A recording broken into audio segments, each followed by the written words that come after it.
Perkenalkan, nama saya Januarti, mahasiswa dari Program Studi Hukum Tata Negara semester 3, Institut Agama Islam Sultan Muhammad Syafruddin Sambas. Baik, pada kesempatan kali ini saya akan menjelaskan sedikit materi tentang kebijakan dan keputusan pemerintah. Yang pertama, macam-macam keputusan pemerintah. Dalam masyarakat, pada dasarnya sangat sulit menentukan macam atau penggolongan. Tentang macam-macam ketetapan. Secara umum, macam-macam ketetapan antara lain.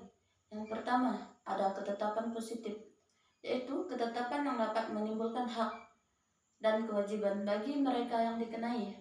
Juga suatu ketetapan yang menimbulkan suatu keadaan, hukum yang baru atau suatu yang membatalkan suatu ketetapan yang lama. Yang kedua, ada ketetapan negatif. Bentuk dari ketetapan negatif adalah yang pertama, suatu pernyataan tidak berwenang. Yang kedua, pernyataan tidak diterima. Dan yang ketiga, suatu penolakan. Yang ketiga, ada ketetapan deklaratif. Contohnya hak cuti yang telah diatur dalam Undang-Undang Nomor 8 Tahun 1974. Yang keempat, ada ketetapan konstitutif. Yang kelima, ada ketetapan kilat. Contohnya yaitu ketetapan dalam pembuatan SIM dan KTP. Yang keenam, ada ketetapan fotografis, yaitu ketetapan yang sekali keluar namun tetap berlaku sampai kapanpun.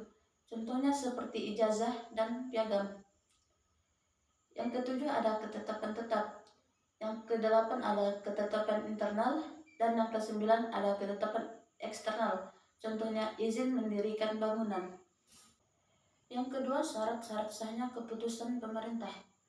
Yang pertama, syarat material. Dibuat oleh pejabat yang berwenang, tidak mengalami kekurangan yuridis, isi dan tujuan ketetapan sesuai dengan isi dan tujuan peraturan dasarnya atau dogmatik. Yang kedua, syarat-syarat formil, yaitu bentuk ketetapan sesuai dengan ketentuan yang menjadi dasarnya. Prosedur pembuatan ketetapan harus sesuai dengan prosedur yang diharuskan dalam ketentuan dasarnya.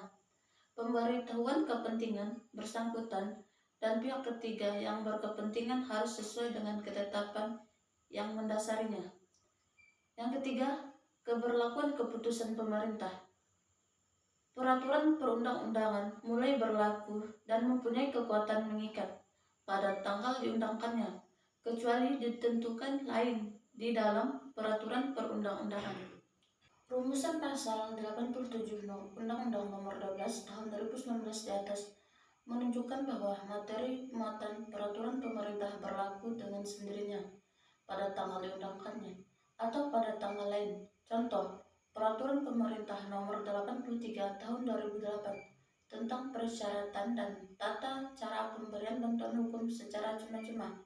Peraturan pemerintah ini mulai berlaku pada tanggal diundangkannya. Ini berarti peraturan pemerintah otomatis berlaku pada tanggal diundangkannya, yakni pada tanggal 31 Desember 2008. Yang keempat, perubahan, pencabutan, dan pembatalan keputusan pemerintah.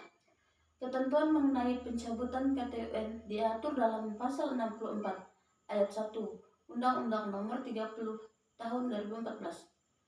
KTUN dapat dicabut apabila terdapat cacat wewenang, prosedur, dan atau substansi. Yang dimaksud dengan cacat substansi antara lain: yang pertama, keputusan tidak dilaksanakan oleh penerima keputusan sampai batas waktu yang ditentukan. Yang kedua, fakta-fakta dan syarat-syarat hukum yang menjadi dasar keputusannya telah dirubah. Yang ketiga, keputusan dapat membahayakan atau merugikan kepentingan umum. Sekian materi yang dapat saya sampaikan pada kesempatan kali ini. Kurang lebihnya saya mohon maaf. Wassalamualaikum warahmatullahi wabarakatuh.